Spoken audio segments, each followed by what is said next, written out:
Welcome, everybody. It's really great to be here. This is an incredible series that INKWomen and HerKey are creating to spotlight 49 supersonic women who have created a narrative of their own, who have a story to tell, who are the inspiration behind many. So we have gathered here today as a part of this very special celebration. INKWomen and HerKey are proud to present Her. That's the name of the series, a tribute to women, a landmark initiative that celebrates 49 extraordinary women who are driving change across sectors, systems, and societies. Why did we think of 49? Because 49.6% of world's population are women. And this number, while seemingly very statistical, asks us to reflect on deeper truth. Are women truly represented in the rooms where change is made? Are we really hearing these stories enough? So I can't thank Neha to really start off something to get these incredible stories out. And amongst the 49 voices featured in this powerful series is a woman whose journey is a masterclass in leadership, grit, and thoughtful transformation itself. Sindhu Gangadharan, welcome to this beautiful and incredible series here. I'll just give a little introduction before you take off. It's, a little bit of a background on you. As the SVP and Managing Director of SAP Labs India and Head of SAP User Enablement, you lead one of the largest global R&D hubs for SAP. And you're the first woman ever to do so. This is amazing. And that's why, your story means so much to other women who are hearing it today, that how is it really to lead from the front?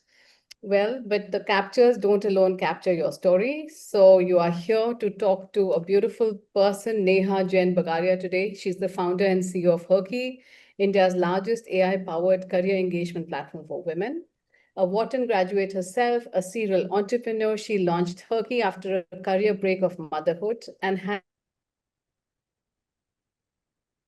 built a platform connecting over 5 million women to 20,000 inclusive employees. And her work continues to reshape how India sees women, careers, and leadership. I hand over the mics to you. Thank you, Archana. Sindhu, are you able to hear me correctly? Because I think over from here. Might be a lag in Over Archana. to you, I Neha, have a challenge with the line, Neha, but I can hear you. I heard a bit about what Archana said, but I do seem to have some issues with my network. But as long as you can hear me, I'm good. Yeah, I think we're all good. Thank you so much, Archana, for that introduction. I'm going to jump in right now, but before we start, just a quick note to our online audience. We would love to, of course, hear from you as well. We want to make sure that some of the questions that you ask are also answered, because it's not every day that we get somebody like Sindhu joining us live. So make the most of this opportunity. And whenever you come up with any questions, use the chat or the Q&A part to type in your question, and we will be keeping a watch on it. Archana is going to help me in terms of asking the audience questions at the end of this session. So stay tuned and let's keep this engaging. All right, thank you so much, Archana, for that. And Sindhu, I'm going to dive right in. It's really amazing to see your journey, your own personal journey of, climbing up this very, very difficult ladder and shattering all sorts of glass ceilings on the way. Are there any particular pivotal moments that you can share with us that really shaped your leadership style during this journey? Thanks, Neha. And first of all, great to be on this panel, and also warm welcome from my side to everybody on the call. It's also great to see what Archana, Neha, all of you are doing to kind of support and help propel women's careers and give them opportunities to also understand, learn, share best practices, all of that. To my own kind of background, right? I mean, so many different opportunities along the way, but I'd say the main thing that has always kept me going and keeps me going also now is finding purpose, finding joy, finding the true meaning in everything that you do. It's something that I think is super important also for everybody listening in, right? When you find the true joy in what you do, it's not necessarily about the position or the role or the titles that come along the way, along the journey. But what truly matters is that you get to do the kind of work that you find the joy in doing, right? And if I just look back, a couple of the pivotal points along my career journey has also been, if I look back, the time when I was asked to take on a role in the headquarters. So I started off my journey as a young developer in SAP, got the chance to work on some of our technology areas right at the beginning, writing code, all of that. One of the important junctures was also getting to work at the headquarters, not necessarily based on the role or anything like that, but more also giving me the opportunity to completely immerse myself in a completely different culture, learn a new language from scratch. Because that also shaped me so much in terms of also understanding and also empathizing with everybody else and working as a true team player, right? Because when you realize that kind of things that can get lost in translation, right? When you don't know the language, when you don't understand the culture. So that definitely was an important piece of my journey, to also just immerse myself in a completely different culture, kind of learn what it means. But then along the way also to take on roles shaping up SAP's key parts of our portfolio, like the entire integration portfolio, which was an important element, because if you just look at SAP as well, we've been a company where we acquired a lot of cloud companies, and super important was also to drive forward the integration strategy across that entire portfolio, right? And which also means kind of putting yourself in the shoes of the other stakeholder, helping them understand why the technology harmonization across the portfolio was key, all of that. Another important juncture was then leading SAP's a strategic program, which was around the Intelligent Enterprise program, which was part of the CTO office and helping drive kind of the technology harmonization across our portfolio. Again, an important juncture for me personally, helped shape also the understanding along kind of core processes and how it helps our customers stay ahead of the curve. How when we say statements like 87% of the world's business transactions touches SAP, for me, that was an important element of also understanding from what that really meant, right? So that was also very key. And then later on in 2019, kind of coming full circle, I would say, coming back to India, taking on the role of the managing director of SAP Labs in India. And over the last decades, SAP in India has also kind of evolved into the largest R&D hub for SAP outside of our headquarters. In fact, Neha, today, 40% of our global R&D for SAP happens out of India, right? And more importantly, I'd say also the quarter of the patents that come out of SAP globally come out of India, right? So shaping up that product-focused view on things and kind of driving that product ownership from India for the world, and getting the opportunity to do that and continue to do that has been absolutely instrumental, and something that, like I said at the beginning, gives me a lot of joy in driving forward a lot of that. And most importantly, I'd say it's all possible because of we always say at SAP, we talk about super awesome people. That's what we stand for. And getting to work with super awesome people across my various roles has been absolutely a key highlight. Wow, Sindhu, that was absolutely incredible. Thank you for setting that fabulous base. Would love to know, by the way, so how many years at SAP today for you? It's been, it'll be 26 years in end of August. So that, I mean, I have to say, to be able to crunch those 26 years into these 2 minutes that you just gave us in itself is quite the achievement. And that was for super awesome people out there. But Sindhu, you spoke a lot about your work journey. We'd love to also hear about, how your life journey evolved over these years. And were there different times when your work life journey kind of overlapped and interspersed with one another? Yeah, I think it goes back to your first question, right? And my answer rather, finding joy meant everything, right? It's not about looking at work as work and the rest as, that is why I come back to my point. When I say truly finding joy and truly finding purpose, it has to be something which is kind of interspersed with everything of what you are, right? And I'm not somebody who kind of breaks up my life into that's work and that's the not work. It's always, I mean, an integral part of who I am and how I do things. But if you want to go deeper into my personal life, if that's what you mean, Yes, absolutely. Would love to know the personal side of Sindhu as well. um, so along the journey, over the years, right? I mean, if I just also look at going back to what I said, initially when I moved to Germany, I thought or my husband and me, we decided that it's just going to be 2 years. After that we're heading back home. But 2 years turned into a long 18 years, like I said. And also super grateful to have two incredible daughters who've shaped me into who I am as a mom, as a person who also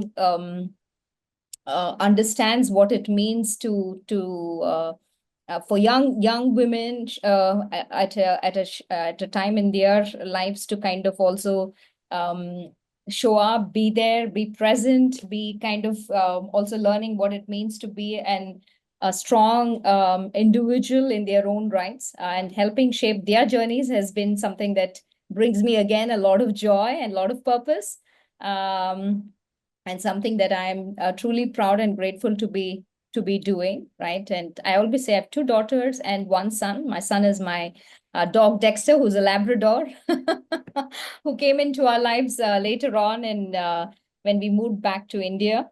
And having some time to hang out with him and go on walks with him is also truly gratifying.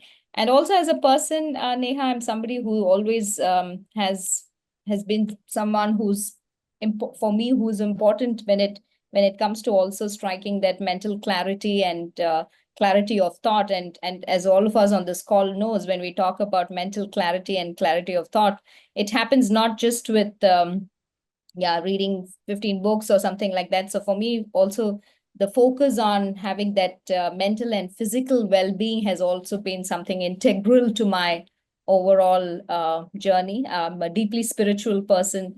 It does not translate into religious person, but spiritual, something that is very, very core to who I am as a person. So it's really all of this, but I'll still go back to everything.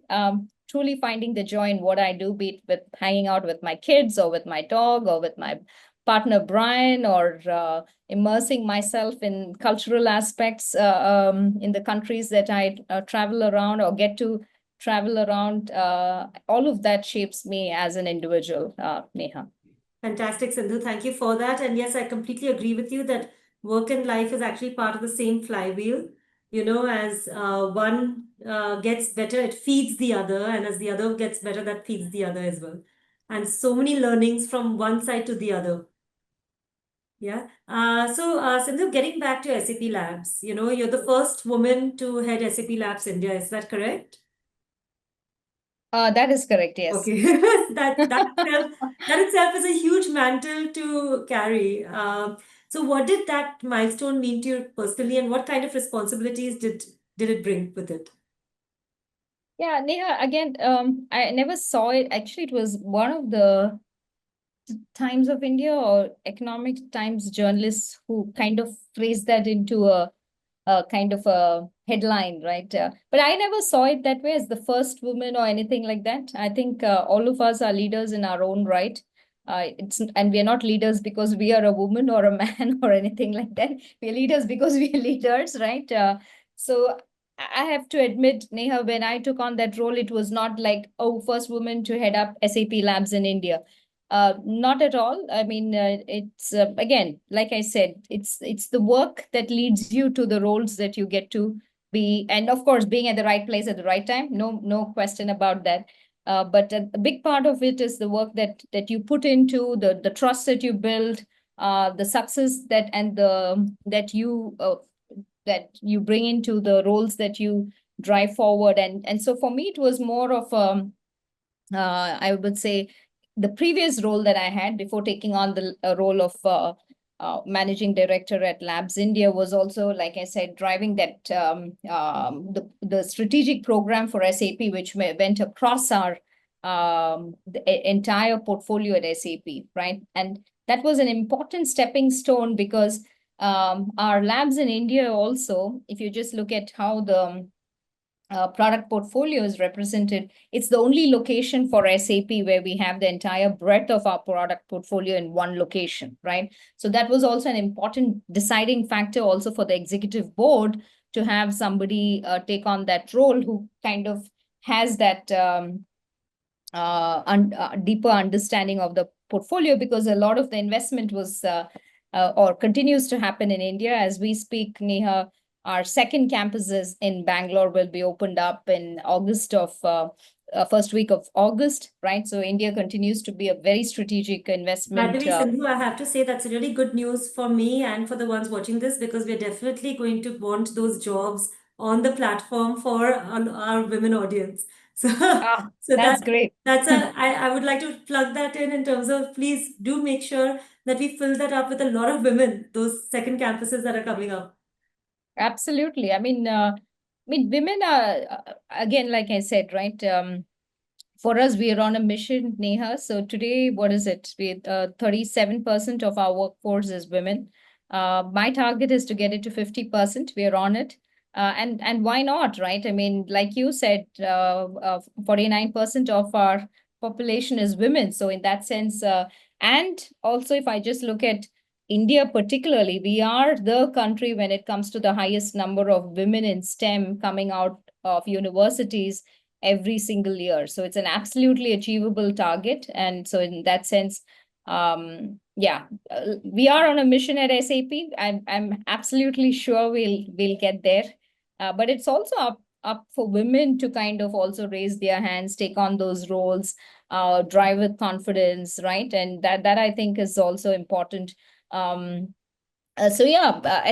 like I said, I'm to your point on labs in India, we continue to be a very strategic arm for SAP globally. And today, if you look at, like I said, the innovations that come out of SAP, big part of those innovations are coming out of SAP labs in India, right? And so super grateful to be driving that innovation, the thought leadership, also the customer centricity, which is key for us as a location.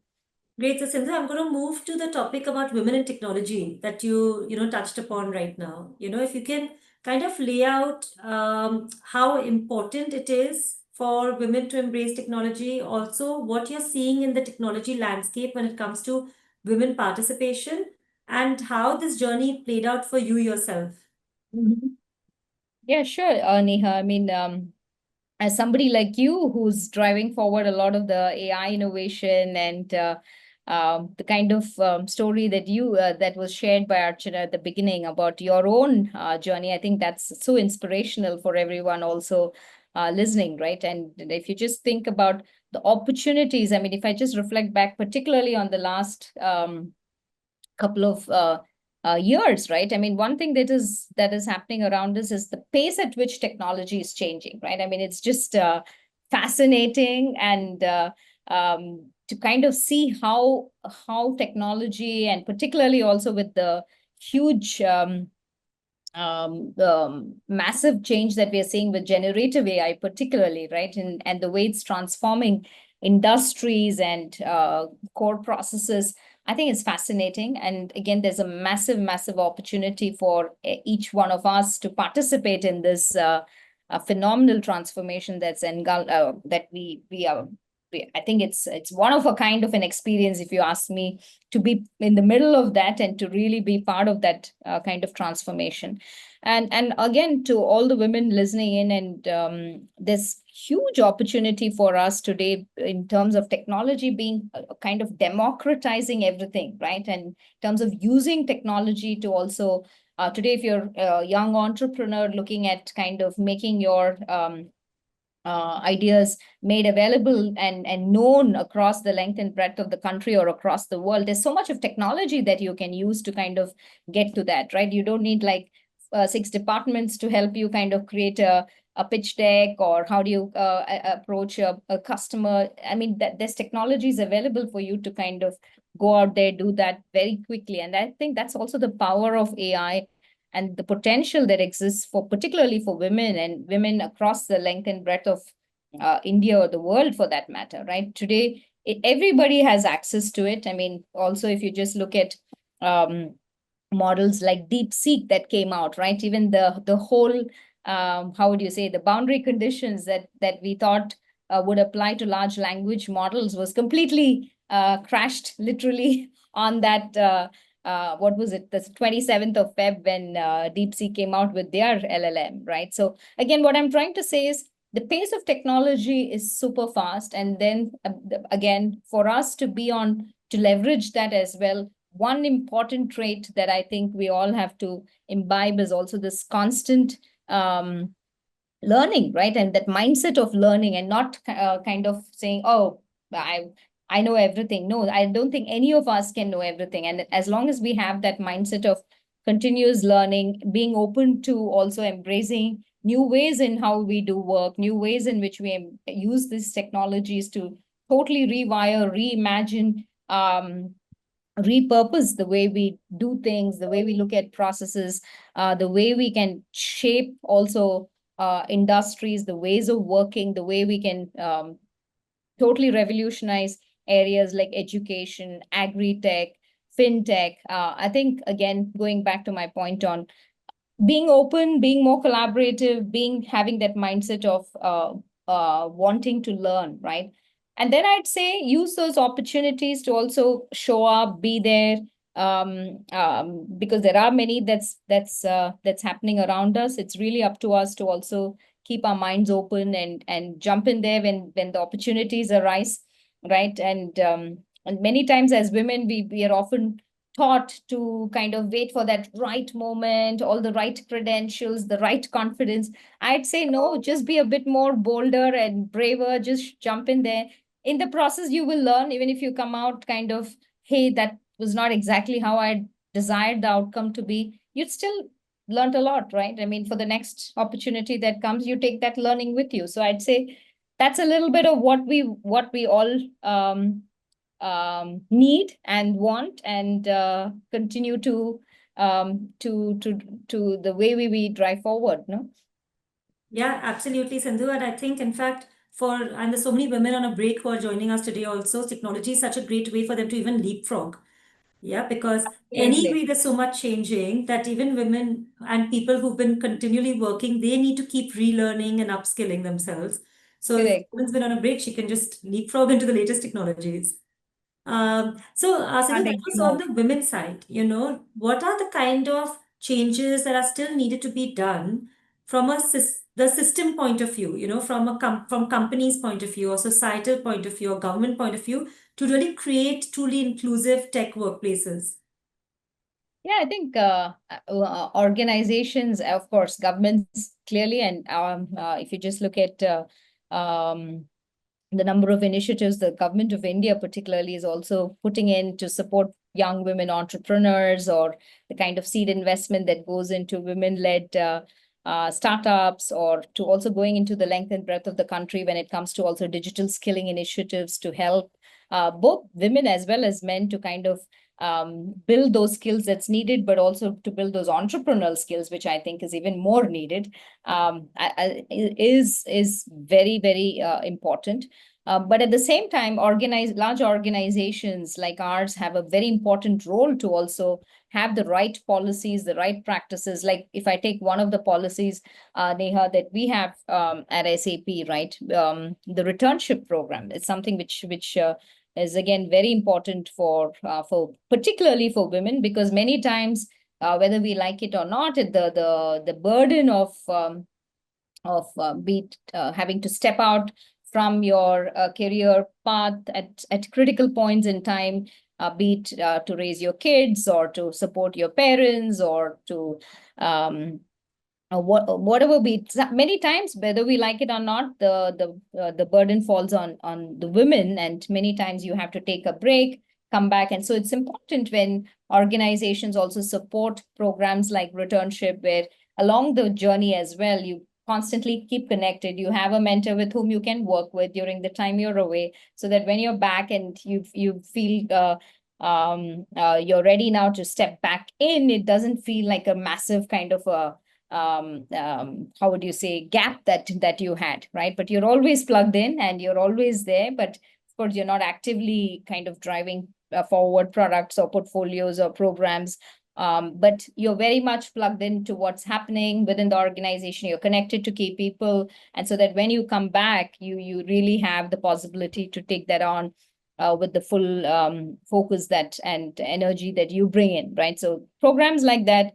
Also, how we build up the pipeline of women in leadership at various levels in the organization, right? Because it's super important that we have a very strong pipeline of women in leadership, and being very intentional about it, and having programs that really focus on things like speed mentoring,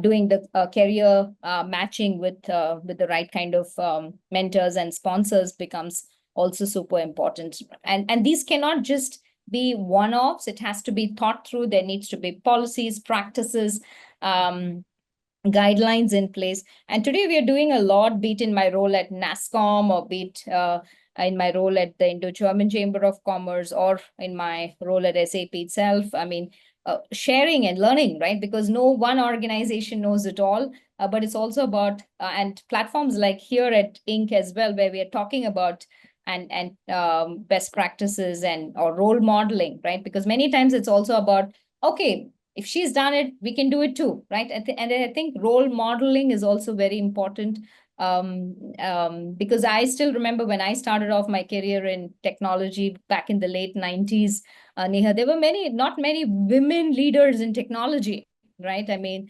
but that's all changed at this time, right? So there's enough and more, and you have so many role models you can, but it's also about talking about their stories, talking about, hey, how did they do what they do, all of that, right? It's really a cumulative effort, be it at the government level, at the organization level, as well as at the individual level, that needs to happen and go hand in hand. Okay, that's amazing, Sindhu, and thank you. And this is one of those moments right here that we are doing to make sure that other women realize what can be done. Yeah, and I love that. I did not even add on the individual capacity. Yeah. I love that you added that on, because I agree. It's actually all our collective responsibilities to push the next generation of women leaders in India. Yeah, Yeah. absolutely. Can't agree more. So, Sindhu, what advice would you give to a woman who's at the cusp of her first big leadership role, but is hesitant to take the leap? I'd say take it on. Don't be hesitant. And by Yeah, the way, the just same thing could take be it for on. I any mean, woman at any I think, transition point. yeah, this is what I was trying to say earlier, right? I mean, and that data also shows it, right? I mean, when there are positions that open up, and I think there's also enough data from LinkedIn that for the same position, when men meet like 60% of the criteria, they would apply, say, I'm ready for the role. Whereas women would wait for like, I don't know, 120% of the criteria sometimes. And that they hesitate. They like, oh, maybe in a couple of years I'll be ready. I said, no, I mean, just raise your hand and go in for that interview or whatever it is, the panel, present yourself. Even if you don't get selected, so what? You come out of that much more um, better equipped to take on those roles, and you get the role, give it your everything, right? Because it's also important that it's not just you get the role, I mean, but you want to make it a success. Give it your best, work with your network of people, reach out to your support system, and everybody. I mean, as long as we remember that everybody has that positive intent, right? And that work with that, I think a lot can happen. And so I'd say first thing is all up to you, or whoever who asked that question, raise your hand, take it on, and give it your best. And I'm sure you'll be super happy, and it'll be a brilliant learning, and it's going to shape you. So don't hesitate. I think that will be my Sindhu, advice. was there ever a moment that where you doubted your own path? And if yes, how did you move through it? Of course, I did, Neha, and this is why I'm saying that it's a absolutely. If I still remember, um, This was when I was on my maternity break with my second daughter. Still remember that very vividly, and it was a longer break. I decided to take a longer break, close to a year actually, and it was about 9 months into my maternity break, where my the head of technology called me up and at SAP, saying, "Hey, there's this role to be the chief product owner for the cloud integration portfolio," and he was asking, "Are you up for it?" And I still remember telling him, it sounds like a great role, and I think that's exactly the kind of role I should be doing. But at this point, Gunter, with two kids and we're still trying to figure out how we manage everything. I mean, my kids were little back then. My little one was tiny. Like I said, she was just like, what, 9 months back then.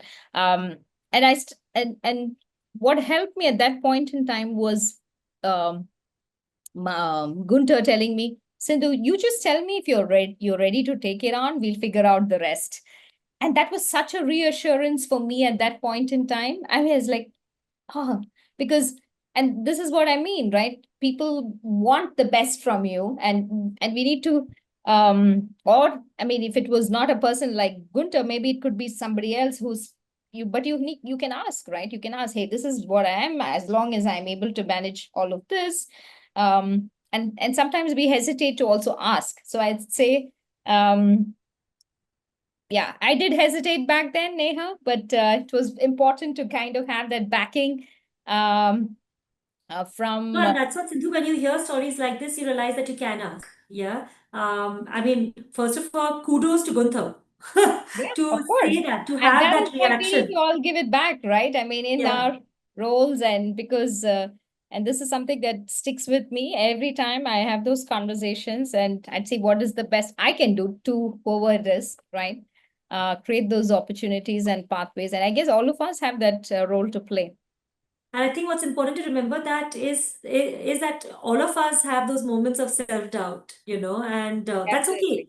Yeah, it's important to also realize that, okay, that's a moment of self-doubt, and we need to figure out how we overcome it and move forward. Absolutely. I do have more questions for you, Sindhu, but I'm not going to hog the mic. Archana, I see lots of questions coming in from the chat and Q&A, so let's hear a little bit from those audience questions first. Yes, before we go to the audience questions, one or two things which I want to ask for the larger good as well. Sidhu, you also spoke about spirituality versus religion. And I think there is, this is very pertinent to a lot of people saying, oh, I'm spiritual, then they confuse it with, whether I'm religious or whether I'm spiritual. So what is the differentiation for you? And when you say it's spirituality for you, what does it really do to you? For me, there is much bigger things above us, right? And much, much bigger. There's a larger power that is managing and controlling. And so I believe in that. And for me, it's also about every day taking time for myself. I meditate quite a bit.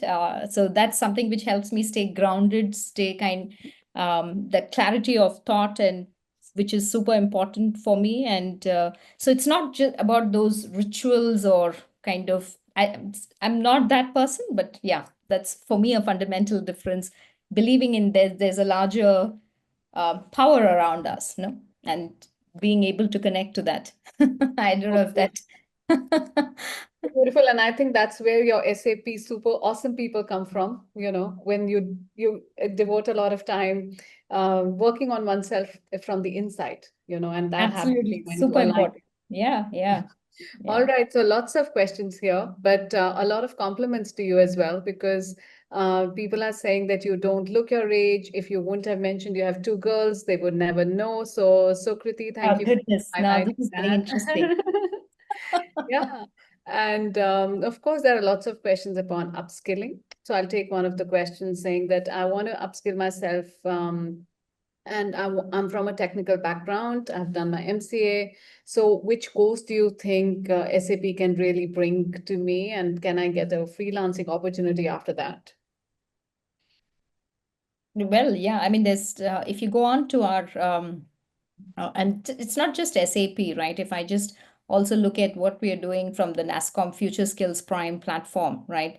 There is whole number of courses, depending, of course, I can't answer that question not knowing what exactly is your area of focus and what you aspire to do. But I'd say spend some time on the NASSCOM Future Skills Prime platform, because there are also really good and capsule-sized courses which allow you to also kind of get acquainted with areas like, say, like programming with Python or R, or data. How do you look at data visualization? How do you tell a story with data? How do you look at concrete use cases when it comes to the usage of AI?